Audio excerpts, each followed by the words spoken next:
Title of this session is Heads or Tails, Two Sides of the Cell and Gene Therapy Coin, Advanced Therapeutic Development and the Patient Journey. A little bit of an unusual format here, but I think you'll find it interesting. We're going to first start with a 30 or a 45-minute or so panel discussion. We'll try to leave some time at the end for a question and answer. And then that will be followed by a one-on-one or fireside chat type of segment where Matt Hewitt will speak directly with Brett Kopelan, and that'll be an interesting segment, I think, too, from a more of a patient perspective, thus the two sides of a coin. I'm Alan Smith, Executive Director of Operations Excellence at Charles River in the CDMO segment of the Biomanufacturing group at Charles River. Welcome to all who are attending here. And I have a distinguished panel here of four individuals with varied backgrounds, which I think will make for an interesting dialogue and discussion here as well. So let's get right into the discussion here, and I'll kick it off with a topic or a question here that maybe we can tackle at the beginning. What are the most pressing issues or challenges in the cell and gene therapy industry? I'll kick it off. So I'll start pretty high level and let you guys get into more of the technical weeds probably. So I think at the highest level, the biggest challenge is demonstrating return on investment and continuing to attract investment and confidence in this space. So we did an analysis recently. We were getting this question, and we did an analysis where we compared the pipelines for the antibody space and how that pipeline grew, and concomitantly how the end market grew for end market drug sales for antibody drugs. So just taking viral vector gene therapy as an example, if you look at the pipeline end of last year, including preclinical assets, 600 or so in the pharma projects database, an end market of under $5 billion, largely whatever Elevidys did at the end of the year, plus Zolgensma and a small tail of other things. When the antibody pipeline was 600 assets, was 2008, $40 billion end market, including 5 of the top 10 selling drugs in the world. So the rate at which we've accelerated development and investment in this space is not yet commensurate with the end market. If you think about it from a pharma perspective, there's a lot of major brand exclusivity being lost in the next 3 to 5 years. Some of these major drug brands going off patent. They have a revenue problem. They're looking for revenue, and revenue in the next 3 to 5 years, not 10, 15, 20 years from now. So that's what's driven some of the interest in. Last year it was ADCs or radiopharma, whatever it is. I mean, looking for revenue, looking for investment. So proving the commercial viability and thus the return on investment is probably the single biggest challenge for the space to continue to prove out, outside of a couple exceptions, I would say, historically. Yeah, I'd link my thought to what Jeff's just described very eloquently.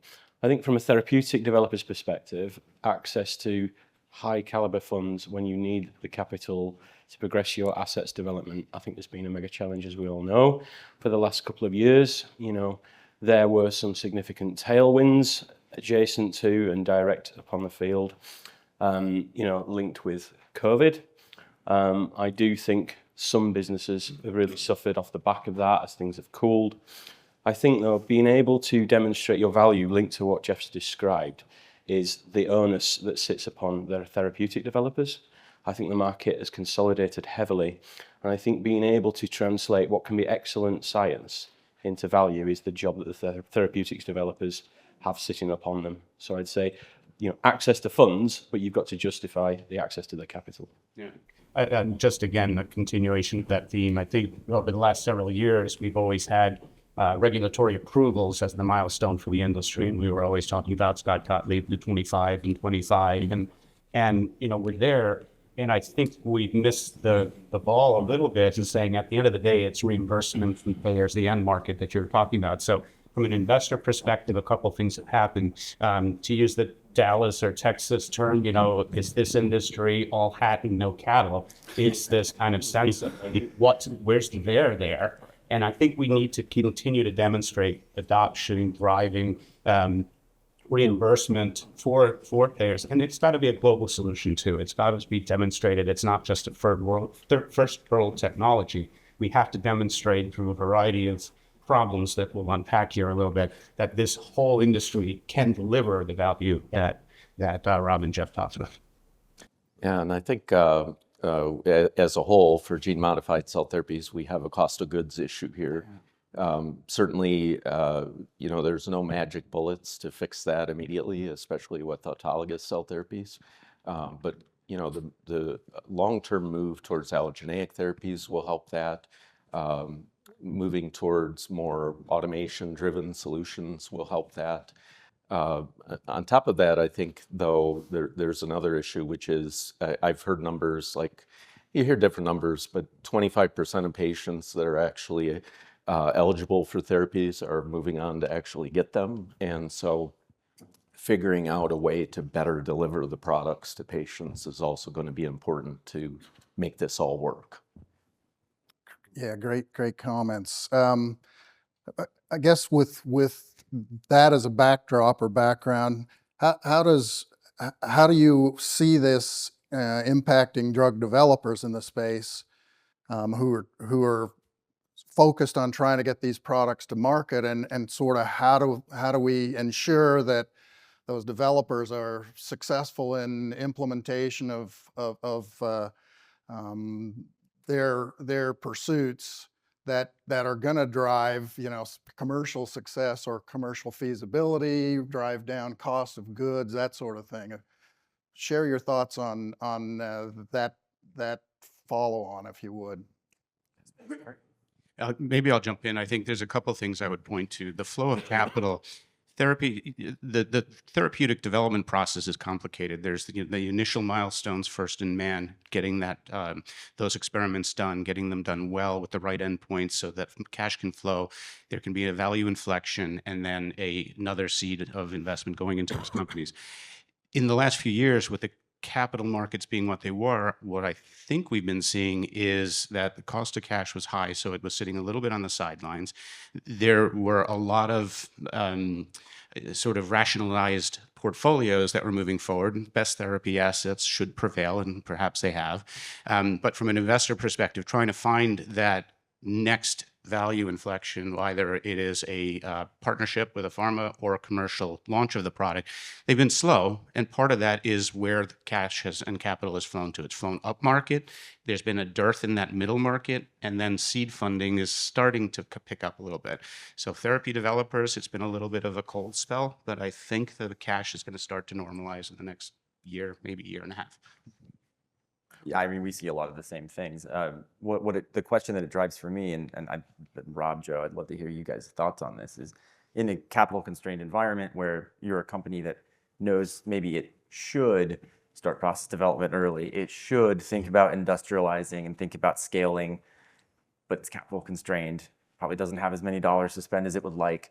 What are the must-do activities, or how do you think about setting up for success given the resourcing and the realities of access to capital? Well, that's a great question. I think there's a question that comes before that. We've seen some great companies and some less great companies fall by the wayside over the past few years.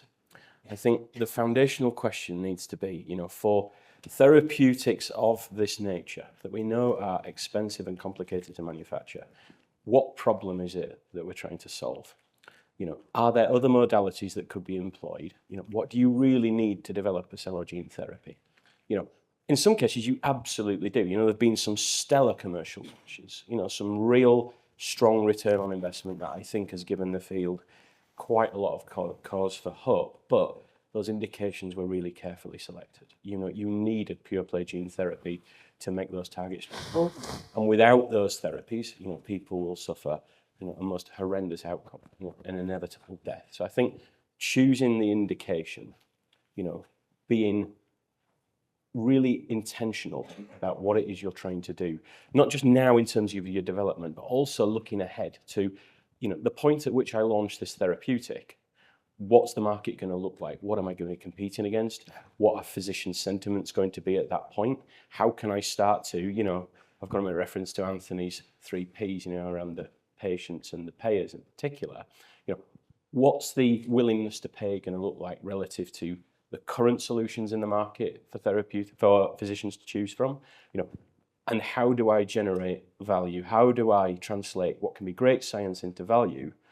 What should I be doing really early, as well as thinking about some of the process development challenges, thinking about what scale I need to get to, thinking about what the supply chain looks like for my product, but really trying to understand what difference this product can make, to what extent, and what value do I need to generate beyond the data that we can get out of interventional trials, because the whole piece to avoid having a cash flow problem, really links into value and how much can I reasonably ask somebody to pay for this therapy based on the data I bring at the time of launch. I'll link it to Phil's commentary. This isn't about racing to the start line. This is about being ready to launch in a really efficient way. So not only can I scale, but that market from the day of approval, as I race through my period of exclusivity, I can't recapture the value under that area under the curve. So I've got to be ready to launch. I've got to be thoughtful about where and how and when and what are my key messages. Yeah, what's your quickest path to peak revenue? I think is something that people often don't really think about enough. Maybe I wouldn't say people don't think about it, but and I guess one other follow-on question that I might pose to the panel is, I mean, we've heard briefly about the need to drive cost of goods down.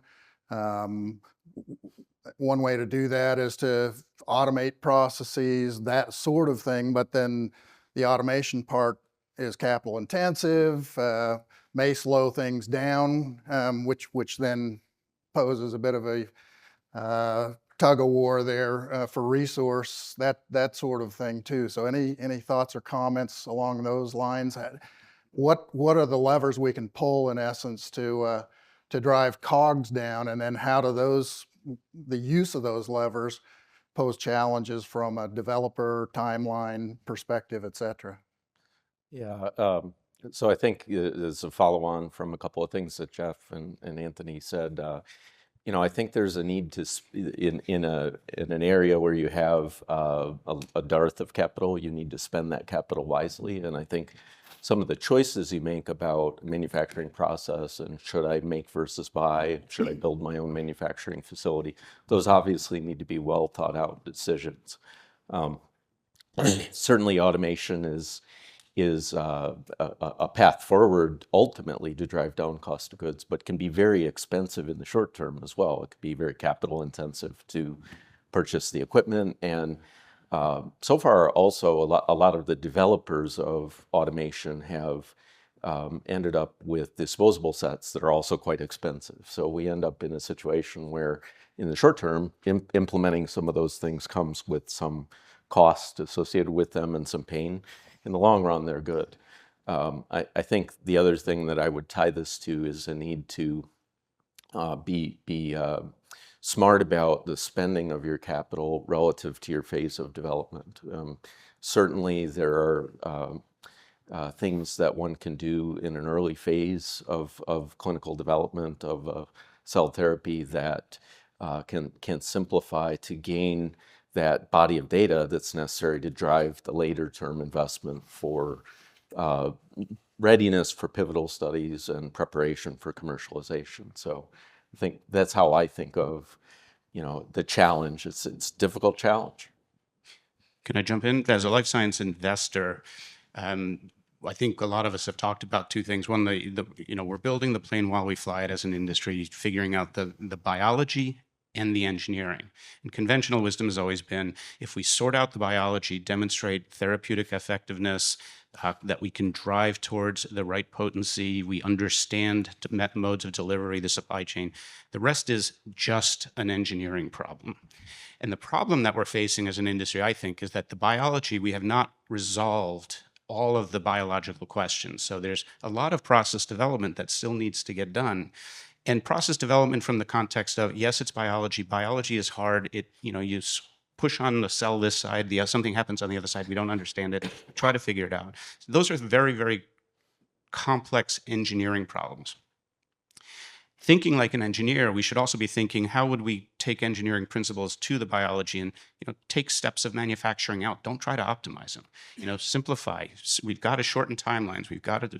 So I've argued this, and I hate myself for saying it, is I don't believe that we're ready for full automation yet. Until we reconcile and resolve the biological problems, solve those first, and then we'll be absolutely ready to sprint down this engineering path. So it might be controversial, but it's kind of we're doing all these things concomitantly.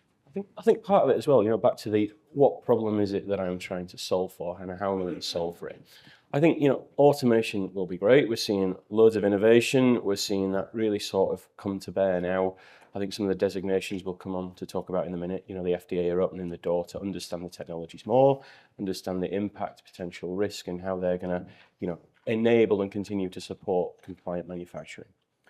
I think part of what needs to be done is, obviously investors want to see people demonstrate that proof of principle as quickly as they reasonably can, but I think that comes with some risks. I think what needs to be done early is to build a COGS model. So I think you can then start to understand, what are my base assumptions, what are my costs, and what handles will I have, given my process and potential process changes, that I'll be able to pull. But I think the other part of it is, once you understand what the handles are and saying, yeah, we can drag down the cogs, I can pull these handles, how hard do I need to pull them, given what I mentioned earlier, this willingness to pay, understanding what the market's going to look like, understanding what scale I need to be at my time of launch to supply the market. Don't want to make changes during phase 3, so I've got to have that ready in time. Some designations allow you to go very rapidly through development, so the pressure will be on to basically have your process in a position to lock, do your QBD, ready for process validation, sooner than you would for other modalities. So time will be limited, and the pressure's on. But I think the question that needs to be addressed is, how much more automation do I need? How far down do I need to be able to drive my COGS by the time of launch, bearing in mind when I need to lock my process, relative to understanding the market that I'm going to be entering, and understand what fully loaded costs will look like to be able to get my drug to the patient. Yeah, and with fast track opportunities, that makes this even more complex and challenging, I think, from a developer's point of view and an investor's point of view too. So let's move on to maybe a different topic here. Let's talk a little bit about the regulatory environment and some of the challenges that are attendant to regulatory pressures, et cetera. When it comes to navigating the current regulatory landscape, it's a quickly evolving landscape. I think we'd all agree. How are guidances on potency, the advanced manufacturing technology designation, platform technology designation, and others helping improve time to market? Complex question there, but lots to chew on. Yeah, well, I think the addition of these guidances and that framework, it certainly helps. It's providing a potential structure that gives more certainty. I mean, if I think about when we were developing gene therapies in the 1990s, there was a real absence of guidance, and a lot of it was kind of made up as we went along.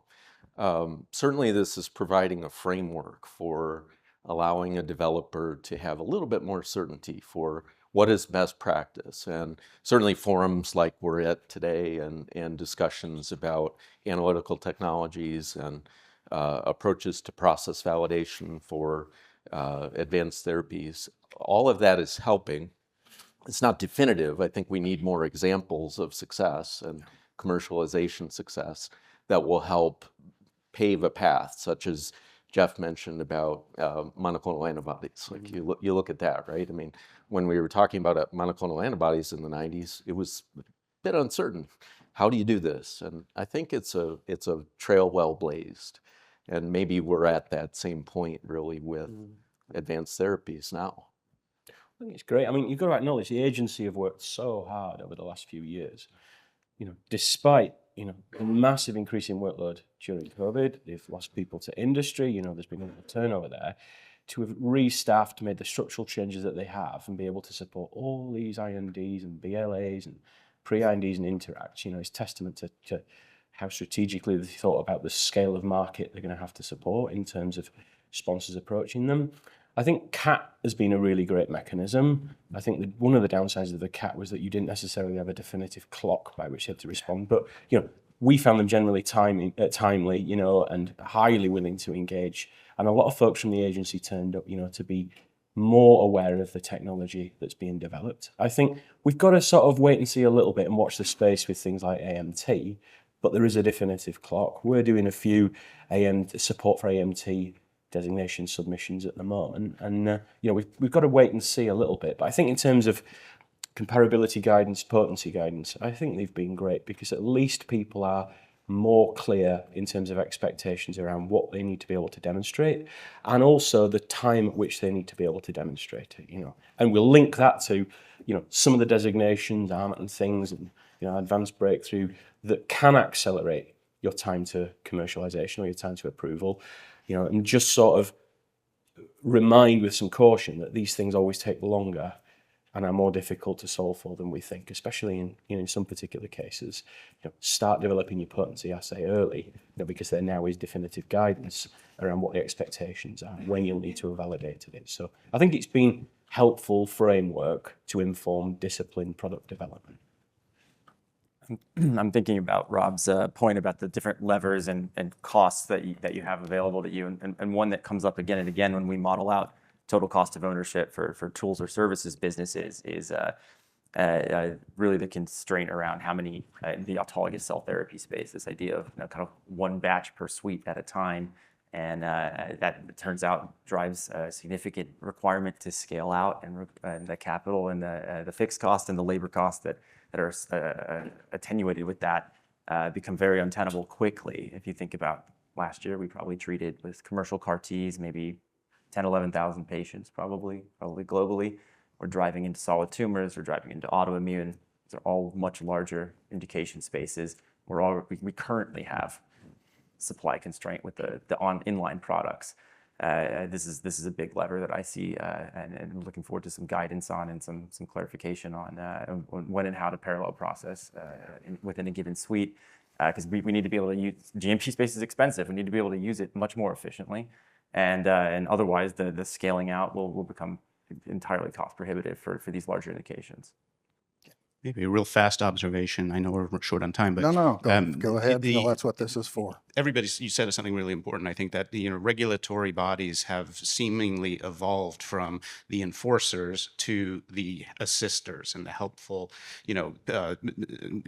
place to go for guidance on a number of things, and these guidances are hugely helpful.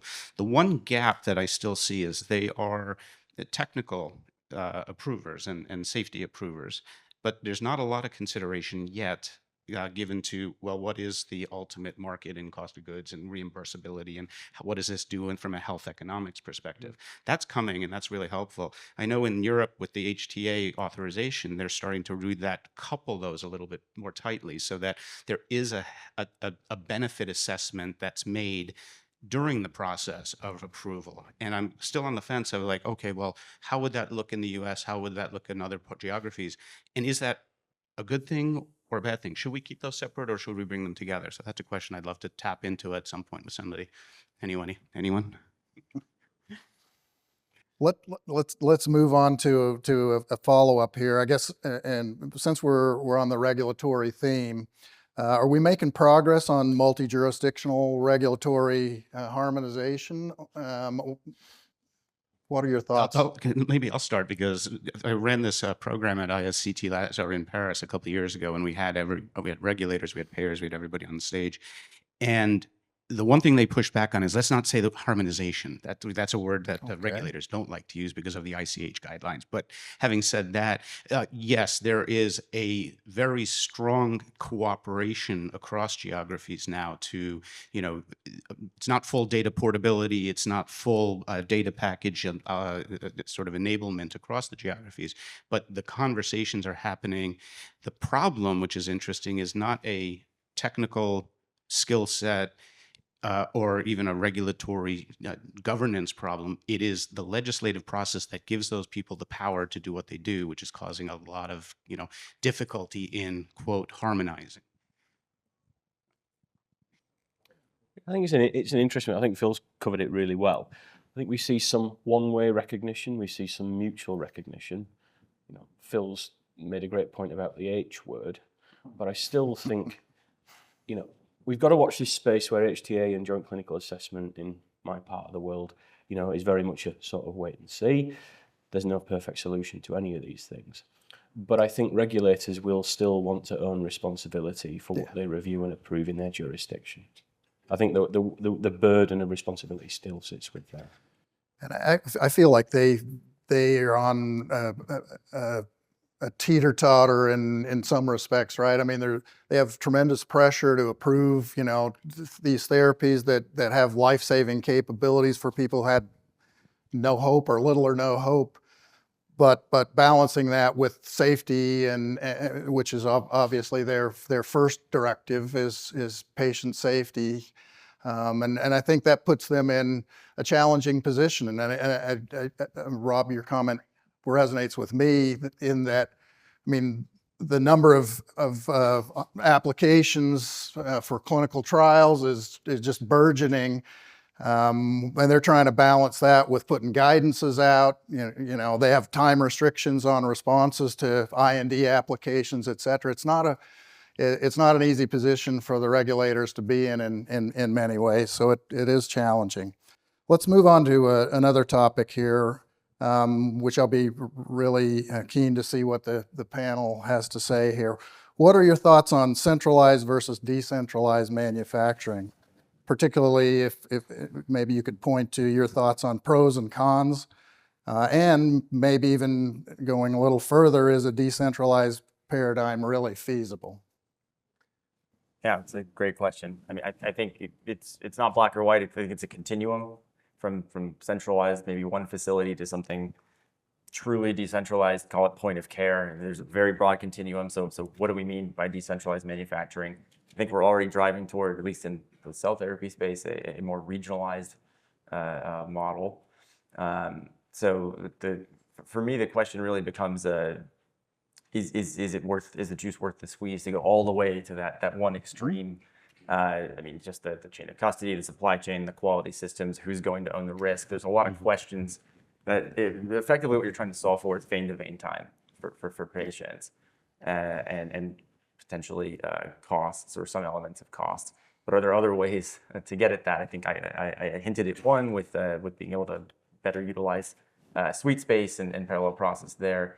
There's other innovations, allogeneic therapies, in vivo, CAR T. There's other levers that we could pull technologically that could effectively solve for that same issue. So I don't think I don't see the paradigm landing fully on one side or the other. I think there's a lot of competing forces in the space right now. It's an interesting piece to see and watch play out. You know, Jeff made some excellent points earlier.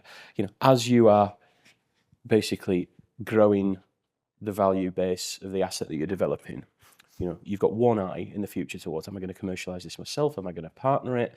You know, and as I think about who the potential acquirer might be, there's a fair chance it could be one of the big pharma, you know, big biopharma, that are increasingly, seemingly building conviction and comfort in the promise of cell and gene therapies. And then I think to myself, you know, how much do they like to own and control their manufacturing? And that's typically almost always centralized, I'd say. So this supply chain model will be different for them. So I think if they are your potential acquirer, I think you need to build a good business case for why it's important. And, you know, the juice being worth the squeeze is a question. What am I trying to solve for here? Is it a timepiece? Is it limitations around starting material? Is it limitations around my final product? I think some of the considerations that we think about, you know, the CFRs, I don't think are going to change anytime soon. I think, you know, Heath Coates, our ex-DMP Q inspector within the practice, says, think about this in terms of the 3 Cs. He says, think about control. He says, think about consistency. He says, and think about comparability.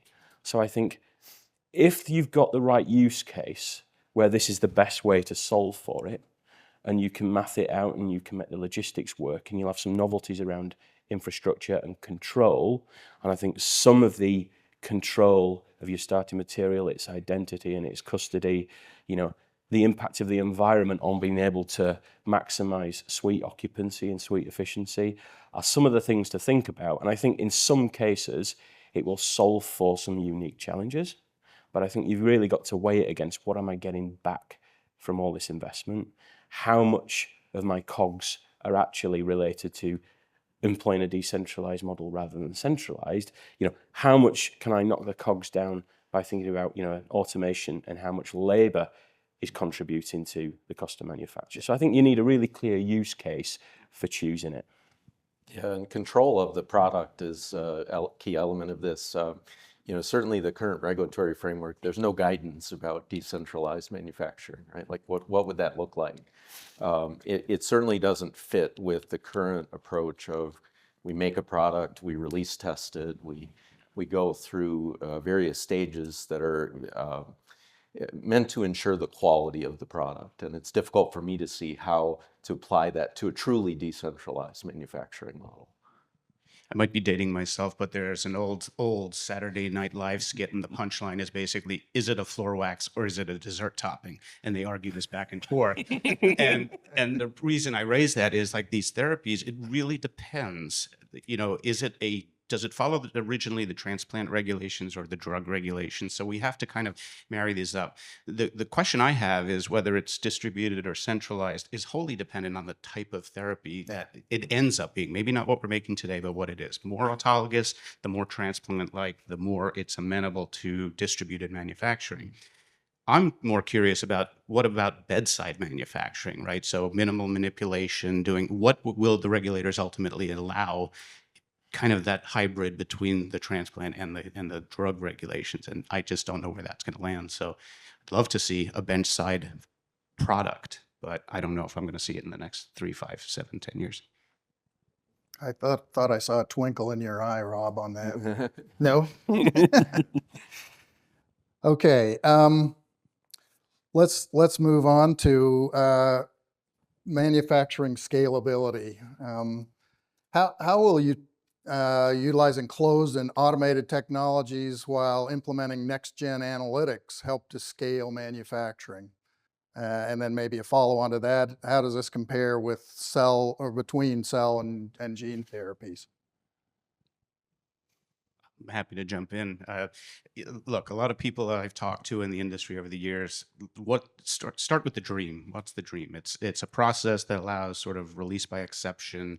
All the documentation, all the analytics are fed through. Somebody comes in, pushes the green button, out pops the therapy on the other side. The Keurig of manufacturing. Because we have a long way to go there, closing systems is table stakes these days. You can't really operate a clinical program, I think, with an open, highly labor, highly manual process. Bringing these things together in smart ways and automating those will certainly contribute to, reducing. I very often say, let's not talk about cost of goods. Let's talk about reducing costs. Let's talk about reducing the risk. These are all the things that you just showcased: the closing, automation, simplifying processes, better supply chain management, documentation, process analytical competency, feedback loops. All this stuff will help to get to that dream state. And all of those things are sort of the incremental improvements that we're going to make over the years. And we're getting there. You see, go walk the show floor. There's people touching each of those elements. And I think they're just going to recombine in interesting ways to do all the things you just said. I think part of it as well relates to, what problem is it I'm trying to solve for? At what scale? To what extent do I need to scale up to be able to supply my market?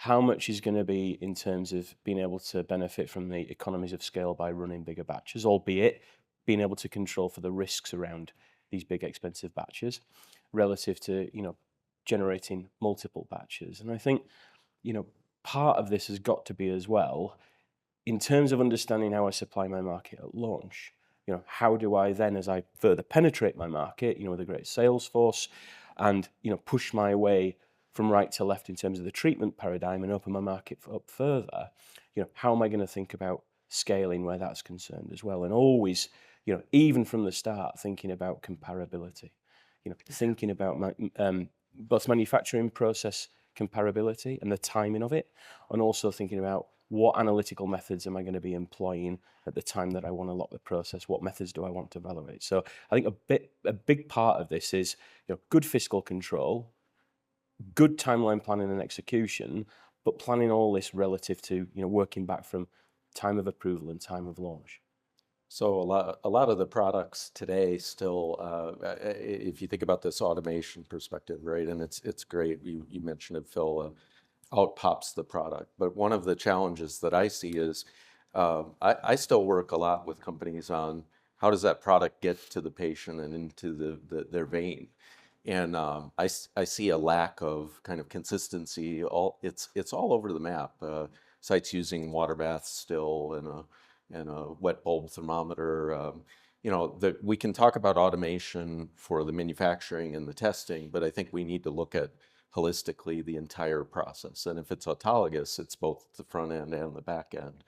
But there's a lot of work to be done still on consistently delivering a product to make it like a monoclonal antibody, to where it can have that ruggedness in the system. Well, I mean, something that I think about is if you automate a process, at some point you still push the bottleneck downstream, and you're still labor constrained effectively. You still need people. So I think that's where the robotics angle comes in. So yes, you can close and automate a process, but then you need to automate your moving things around and some of the labor angles too. So it's a twofold problem, and I think there's been a lot of progress on the first piece of that, and maybe less to date on the second piece. But there's obviously folks out there who are working on it. Okay. I guess I'm going to challenge the panel. Where are there opportunities, or what are the most near-term opportunities to see some substantial gains relative to, you know, closed automated technologies, that sort of thing that the panel sees? I think real-time analytics, understanding and being able to appropriately intervene in a process, and using all the data you generate, you know, to understand your design space well is part of this. I think anywhere where there are companies out there developing more rapid, more reliable methods for release can only be helpful. I think time of release of either your bulk into fill finish, time of release of your product to the patient is really important. So I think anything that can unlock, as Jeff described, you know, pushing your problem a bit further down the track, you know, QC analytical timelines can be a major bottleneck. Batch record review can be a major bottleneck to getting these batches dispositioned and available to patients. And I think, you know, time does translate to money to an extent there, and you're also backing up your system, and you're also putting constraints and pressure on the system that's going to be producing your next batch as well. So I think that's some area. Yeah, I would add to that. I just have a question for Rob. Rob, how do you think about data as a double-edged sword? I mean, often and again, maybe I'm talking to too many people in the antibody space, but when you ask about real-time inline analytics, they say, it's nice, but I don't want to know what I don't want to know. And in the sense that if I get questions that I can't answer, do you think it's a different behavioral in this space? Because again, like Phil pointed out, we're not as sophisticated in the biology. There's more heterogeneity in the process. Are we more open to data and inline information here versus those more traditional biologic spaces? Careful what you measure, right? Right. Well, I mean, careful what you get asked about what it means. I think There is a quantum leap between an antibody drug or you know, that class of drug and a cell as the drug, right? I mean, so. Yeah, I'll just add really briefly. You know, to me, I think about this as process insight support and decision support. So process analytical technologies, measurements, data are absolutely critical. And I raise that because there's that old adage from marketing, which is people don't want a drill, they want a hole. And in our world, people want a therapeutic product, but we keep talking about the bioreactors and the automation and all that. So if we get back to asking what is it we're solving for, I think of it as decision support from process development through to answering all the questions that these gentlemen mentioned. And that's kind of what I'd be focusing on, asking better questions for life sciences developers. We see it in PD, in process development. It just dies there, and it doesn't move on into production because people don't want to know what they don't. And what a process developer, what do they want? They want an answer very quickly. Right. Okay, I'm going to do a time check here. We started 10 minutes late, and we're we're told we still have that 10 minutes to regain or to utilize here. So, but I think I'll stop with the panel discussion here, and let's open it up to the audience for a few questions if folks have them, please. Thanks. So you made a great point, and to me it's kind of a no-brainer, but it's amazing how many people forget it.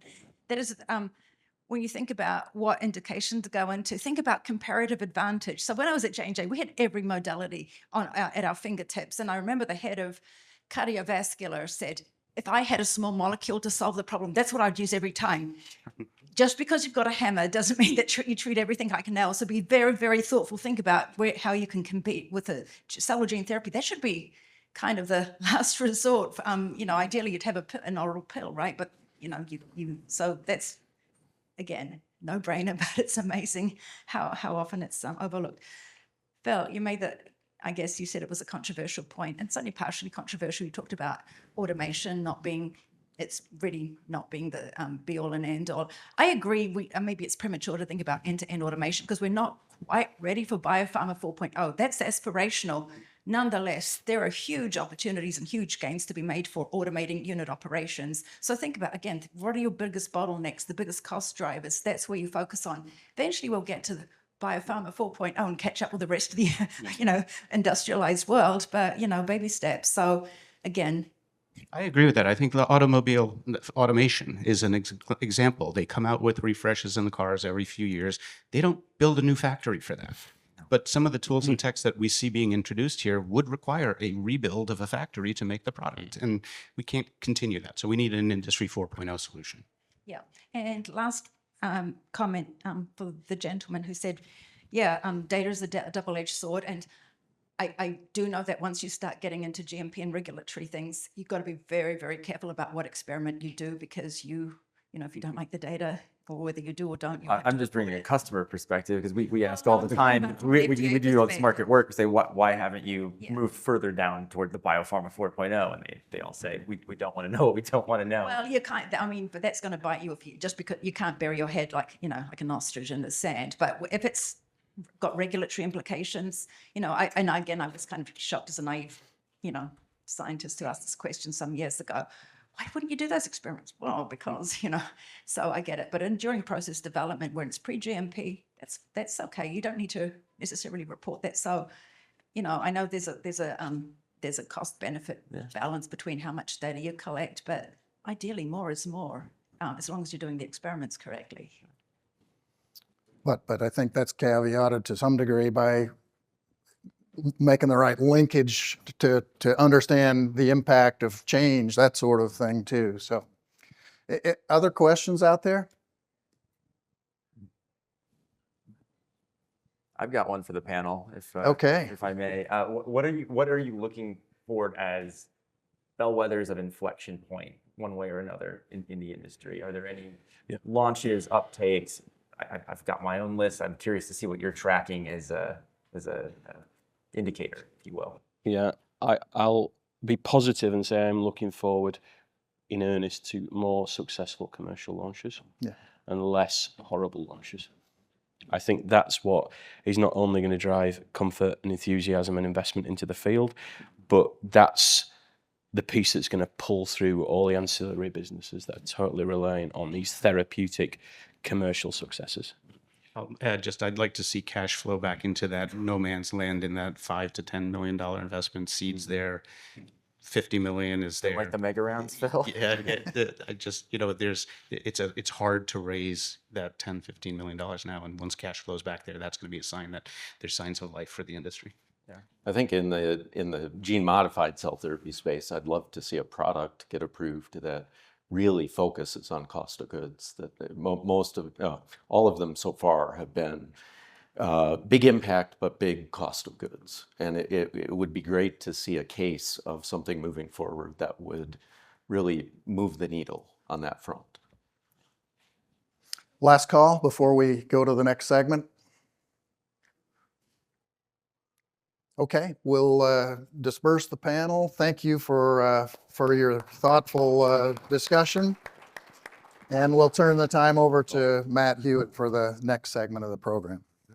Thank you, everybody, for joining us for the second part. We're going to switch gears a little bit.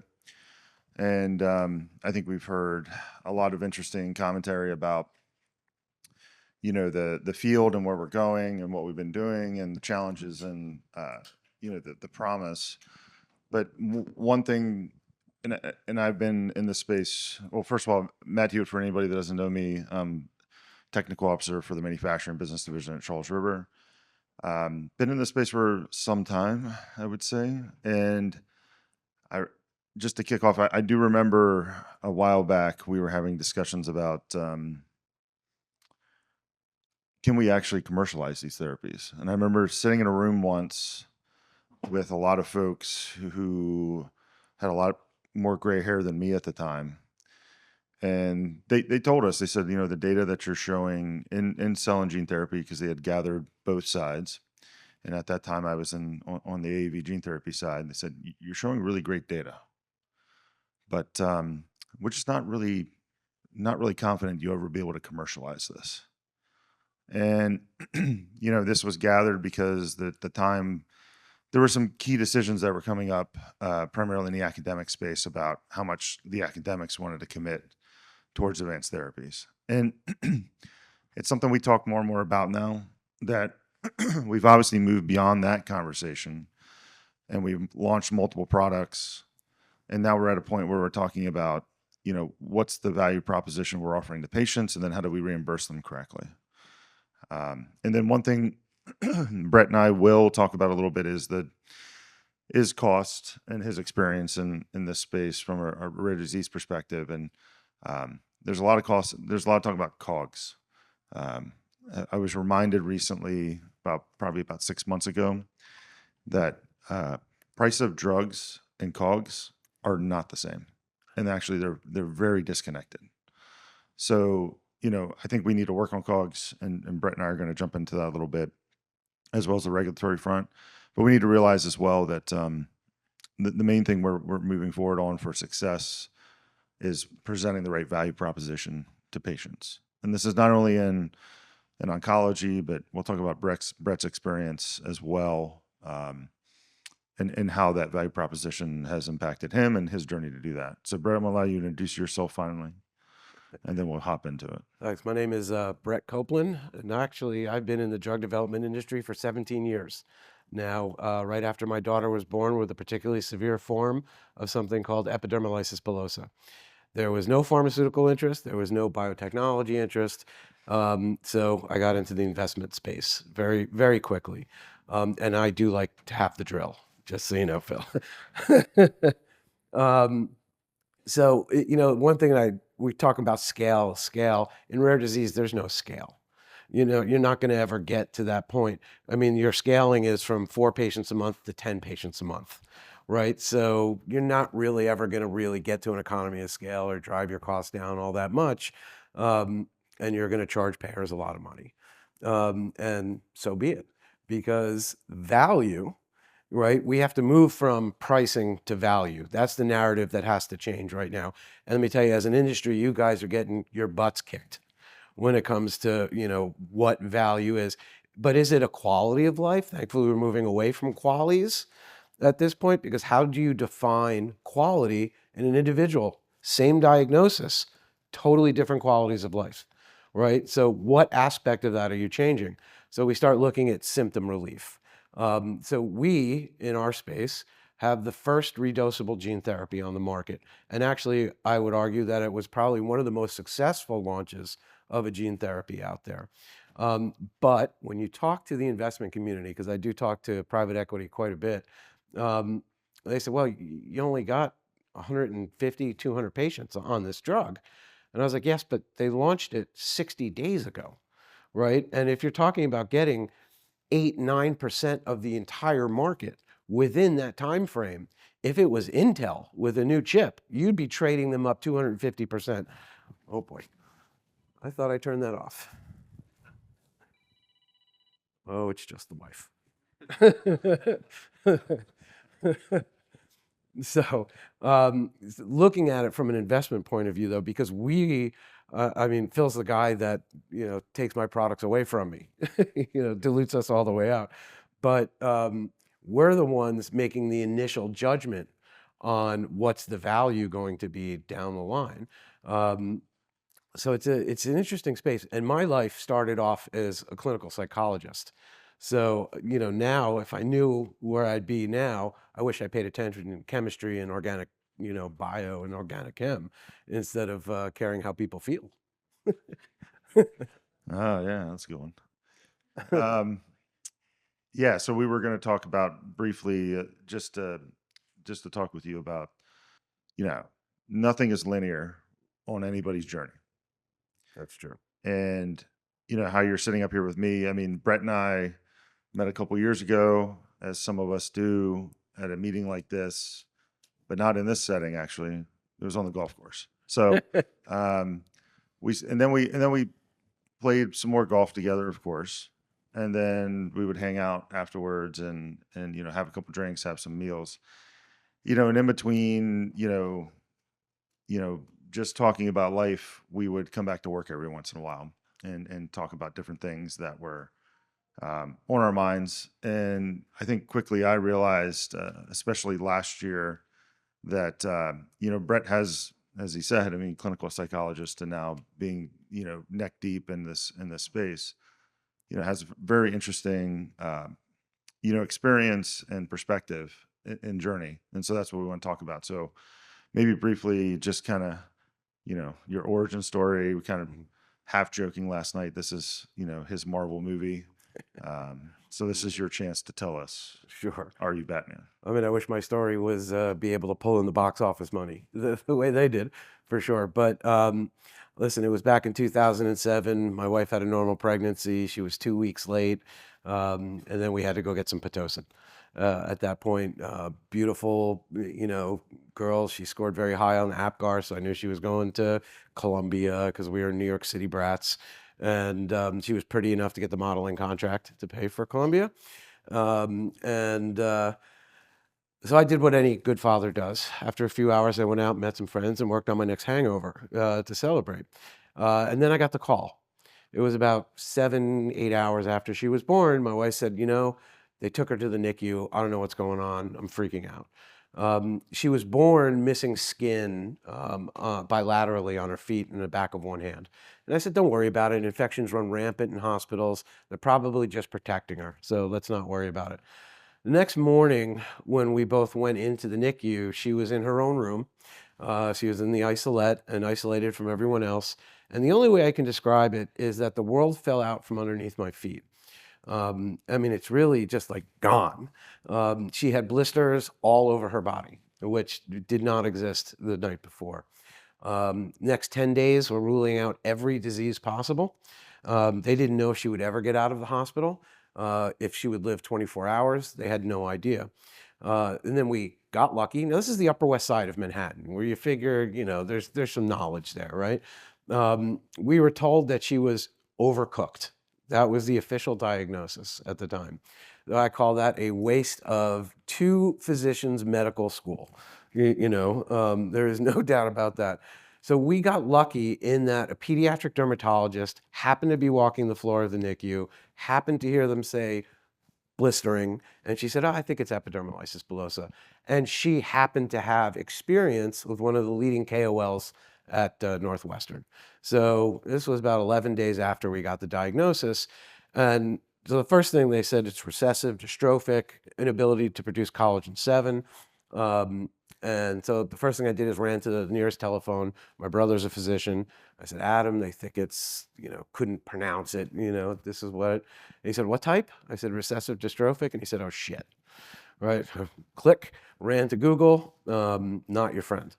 You see life of disability, early death, mostly from squamous cell carcinoma, which is 100% curable in the general population, but in EB, mortalities within 4 years of first presentation. It's that aggressive, even after amputation. So it was a tough thing. And then you start reading. I got in touch with Deborah of America at the time, who is the organization that I'm now the executive director of. they were very helpful. They knew what my insurance needs would be, which is lucky because at that time I was the COO of a financial services firm. So I was the one choosing benefits. So made sure we had the right insurance, knew we had to get on Medicaid, so we get private duty nursing and all that kind of stuff. And then given what my work history was, they said, would you consider joining the board? And given that there was no interest in therapy development at the time, there was some academic research, but nothing that was translational. Said, okay, talked to my wife and said, sure. And because if we figured there was ever a clinical trial, we wanted to be in the top 10. So inside information is the best information, as always. We're the ones funding it. So sure enough, the University of Minnesota, we funded some trials, and she was the 8th kid in the world to get a stem cell transplant in hopes of treating her disease. Didn't work out, for us, but the result is she is producing a little bit of the protein. So when we got to the idea of either protein replacement therapy, gene therapy, I would worry a little bit less about antibodies. So from that perspective, it was a good success. But it made me realize I did not want to live in Minneapolis. Right? When the ice was on the inside of the window, if you think it's cold out there today. Right? And then when we came back, we moved to Minneapolis. We sold our apartment in New York. And when we came back, I was disillusioned with the organization. It wasn't funding enough research. The executive director couldn't raise a dollar. They were cutting their programs and services. And this was at one point a very influential rare disease company. We were the founders of Nord. We got the first rare disease ever on television was Epidermolysis Bullosa. And Jack Klugman is the one that brought it in, Quincy. So, awareness raising, we were good, but then we were just dying on the vine. So I said to my wife, all right, it's going to start another company. We'll start a foundation and put Deborah out of business. That was my first mistake because she said, stop being stupid, just take it over. Right. So, okay. So my second mistake was having a bourbon and calling another board member. That was in December. By January 5th, I was the executive director. And that was January of 2011.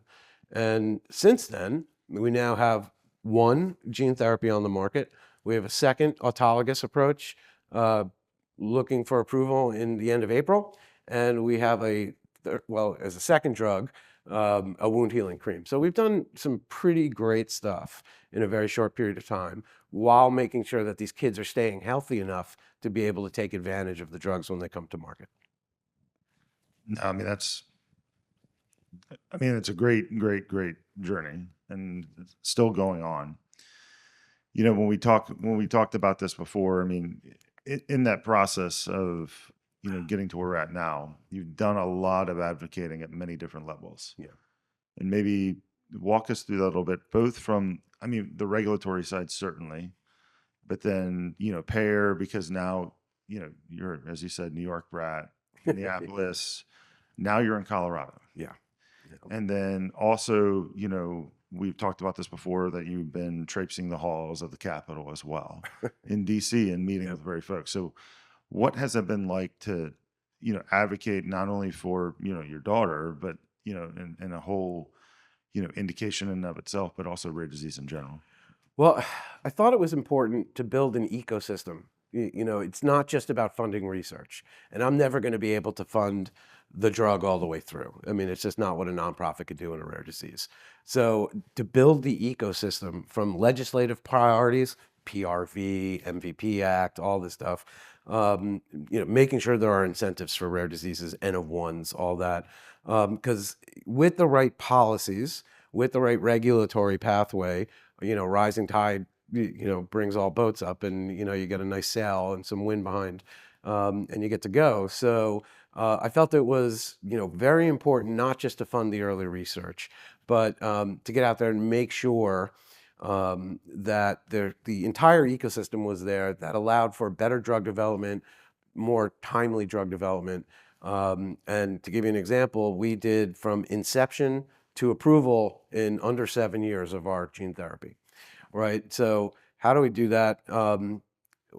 Excuse this expression, but by being an asshole, is forcing yourself into the process, whether that be at the FDA or with the drug development industry. I demand that we're involved in endpoint discussions, in protocol development, in what the clinical trial looks like. I don't really get involved too much in the manufacturing.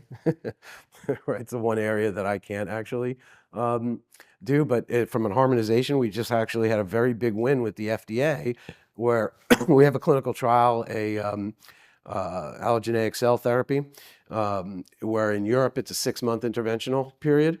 In the States, it was 1 year with no crossover. So no guarantee of an open label, nothing.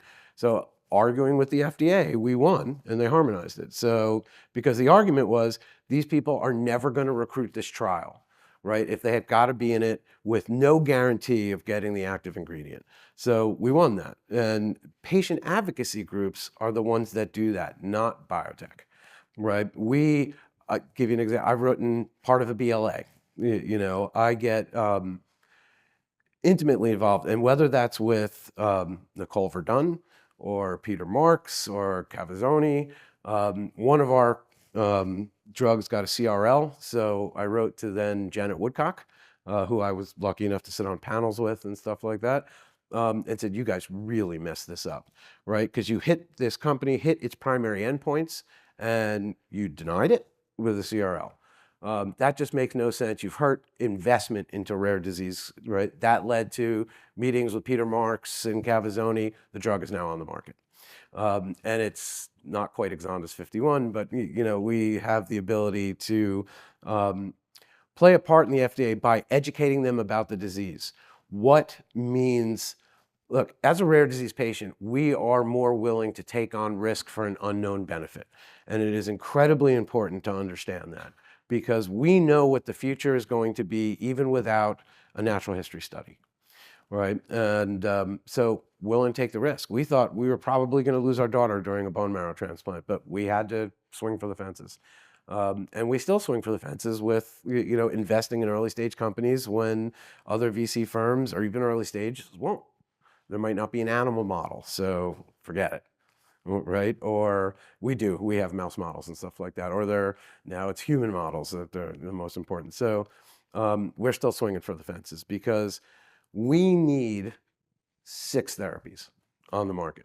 That's what I think. And we have to use them concomitantly. So with payers, where we were with therapy development about 4 years ago, I said, we need to understand what the actual costs of the disease are. So I went to each of our companies. I said, don't build your model. Don't do it, right? ICER is going to tear it apart anyway. Give me money and let me do it. So 6 companies gave us money and we built the economic burden of illness model.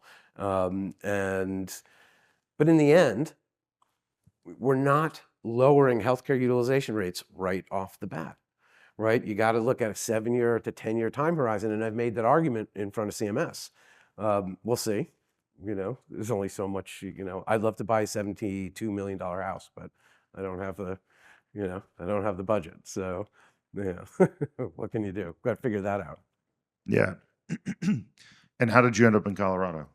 Deborah of America, I, provide benefits to my 10 employees. We had my then head of government affairs, who I stole from the Hill, had a kid with EB, same type as my daughter. So we had 2 kids with EB. On average, it costs about $1.3 million a year to take care of these kids, from surgeries and wound care and all that kind of stuff. And insurance raised the rates 500% on us. It was unbelievably unaffordable, $12,000 a month for a family. And that was the last insurance plan that would cover the wound care supplies. New York Medicaid sucks. This is not an equal country when it comes to healthcare. There are 7 Medicaids that are adequate to cover my daughter's needs. One happened to be in Colorado. I grew up skiing in Colorado. So, in college, I was like, dude, I'm going to move to Colorado. It only took until I was like 52, right, to move. But the children's Medicaid there is fantastic. And there's arguably the best EB center at Children's Hospital of Colorado. So it was, in the end, a very easy decision. And I moved the company from New York City to Colorado.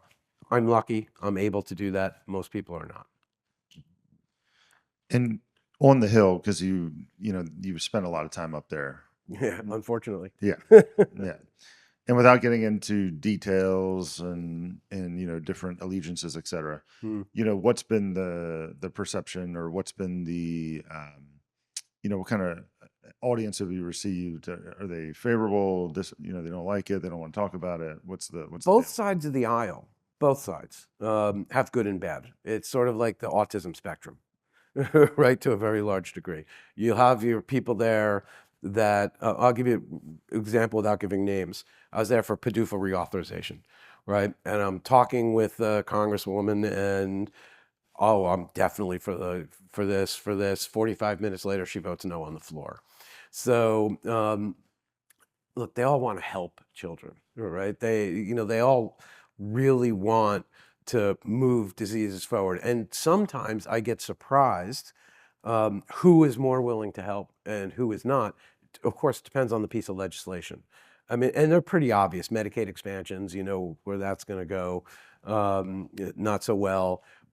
PRVs, MVP, where that's going to go as well. So you don't just preach to the choir. You have to convince them to go the other direction. So it's certainly not linear. I mean, look at just the PRV. We had it. And then we got a gut punch, a couple days later. Now we've got till March 14th to make sure it's in there, because I know, and I'm sure Phil would back this, it's an investment trigger if you have that ability for the PRV. And without it, you're going to get a lot fewer drugs to the market. There's no doubt. No, that's a good point. And I think we all agree on that, hopefully. Your daughter, and we talk about this sometimes as well. She's, and I have to admit that I was a little bit surprised, but shouldn't be, because I'm sure she's extremely talented, and I watched, several of the videos, but she's somewhat of a social media star. Maybe walk us through that one. She was, and then it got taken. So she's TikTok. So she started a TikTok channel, not about EB. It was a get ready with me and makeup, and she's a girly girl, and she's been reading. I mean, I think she went through the Amazon entire library, what she reads, and so she just started talking. And then she went from 5,000 followers to 630,000 in a matter of like 2.5 months. And then she got representation. So the same company that represented Jennifer Aniston was representing her, which was kind of cool. And then it got to the point of she felt it was an obligation rather than fun. And we said, look, we're not the Kardashian family. If you want to do it, we'll monetize it. Put it away for you later in life, whatever you want. And the minute it's not fun, stop. So she did. She stopped for a while, and then about 2 weeks before the ban, she said, I'm back in it. So we'll see where it goes now. And she's not happy about having to switch over to Instagram. Yeah, but I mean, I think the line that you a lot of times use for that is, it's the largest disease that no one has ever heard of. The worst disease. Or worst disease. Yeah.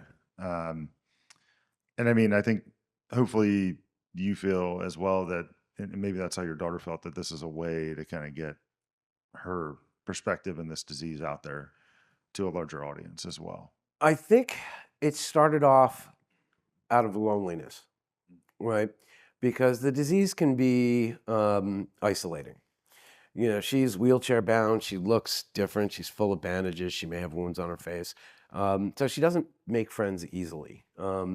Thankfully, we moved to Colorado. She's got 2 really good friends now. So that's great. But I think it started out of, I need to get away from my parents more than anything else, and just started talking, and then developed relationships online. So we've all heard there's a lot of negativity online, right? So the minute somebody says something bad, right, she has a wave of people like ready to beat the crap out of them. It's really, it was one of the things that restored my faith in humanity. That's great.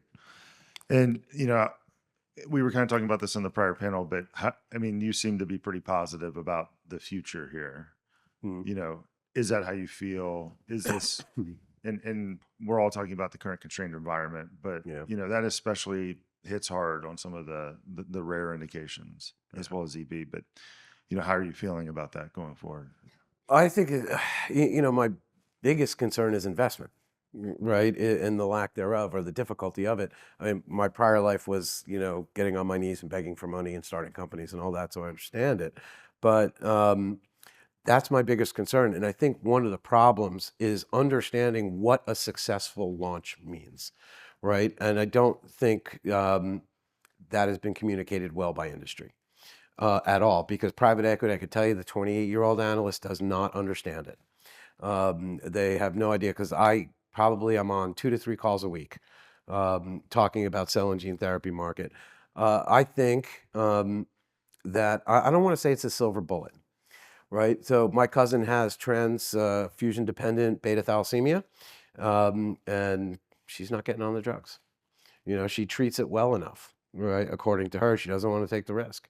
So, and it's hard to argue that, even though I tried to get her involved and saying, I know the folks developing, you got to do it, right? But she won't. But for us, I look at what this advanced therapy is doing for us, where she's had a wound maybe 100 centimeters square on her back, big wound for a kid that's 4'2", right? And it's closed. It took a year to close, but it hadn't been closed in 5 years, right? So the huge argument I have with the FDA now is clearly biomarkers and surrogate endpoints, and I'm now convening a consensus group to say protein expression of any type, where there once wasn't, should be a biomarker and a surrogate. Peter Marks just said it at JP Morgan, that protein expression, if there's a reasonable likeliness, right? That word reasonable is such a huge, it's reasonably likely to make a change. That is a huge word that we have to jump on right now, right? Because we need to take advantage of the accelerated approval pathway. You need to take advantage of your patient advocacy groups with payers, with legislators, because we're the ones that are going to get it paid for. In the end, we're the ones that go to the physician, say, you need to do something for my child. We need to convince them to do the work, to look at things differently. Some call it commissioned research rather than RFPs. You need to take advantage. And I think a lot sometimes in these conferences that I find is that the patient voice isn't amplified enough, or the importance of the patient advocacy group. We are access. We are the ones that get you to the KOLs, to the patients. We're the ones that recruit the trials. We're the ones that inform and educate the patient population on what is reasonable to expect and when you can reasonably get your hands on it, right? Without us, drug development takes years longer, years. If you use us wisely, it's a great thing. Now, at the ARM, I'm on the board of ARM, and Nicole Verdun was speaking with us, and I asked her a question saying, how should this group, because they're all drug developers in that room, use patient advocacy group when it comes to meetings, type B, type C, you name it. You got a 45-minute meeting, 35 by the time all the introductions are done. She said, don't give them 20 minutes. So I always argue, give me 10. And that's good enough, because they don't understand. The reviewers do not understand. There's a lot of great stuff coming out from leadership, but it's not trickling down, right? And so we need to be involved in those review meetings, in those type Bs, the type Cs, the pre-IND meetings. We need to be in there because we can influence the regulatory pathway. All I got to do is bring a kid in a wheelchair, right? And they listen. So we got a little bit of time left. I just want to open it up real quick to the audience if there's any questions for Brett. There's a lot of discussion about the inertia in clinical trials, because the thought is in some communities there's something better that's going to be around the corner, so why don't we eliminate ourselves from a future trial by participating in one. What was your experience through the years? I know you're driving this and you were kind of the tip of the arrow for this indication, but is that a reality? Yeah.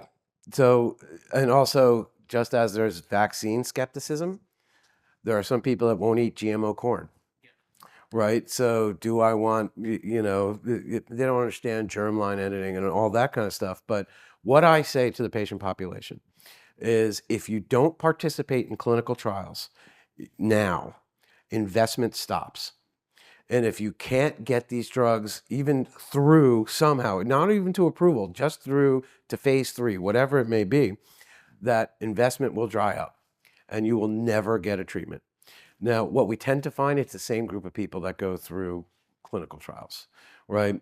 We have not had a situation that because you were in this one, you can't be in that one yet. And I make sure, so with Vyjuvek, now that's a big thing right now in the sense of, oh, they're using Vyjuvek. If we take a systemic approach, right, should we tell them they can't use Vyjuvek? And I said, well, if you do that, you're not going to recruit your trial. So, you know, you make this as, you know, it has to be a certain distance away from the treated wounds with Vyjuvek, and, you know, target wounds can't be treated, blah, blah, blah. Now, that's an argument that's not always easy to make, right? Because site visits, you know, there's 5 centers that everybody wants to go to.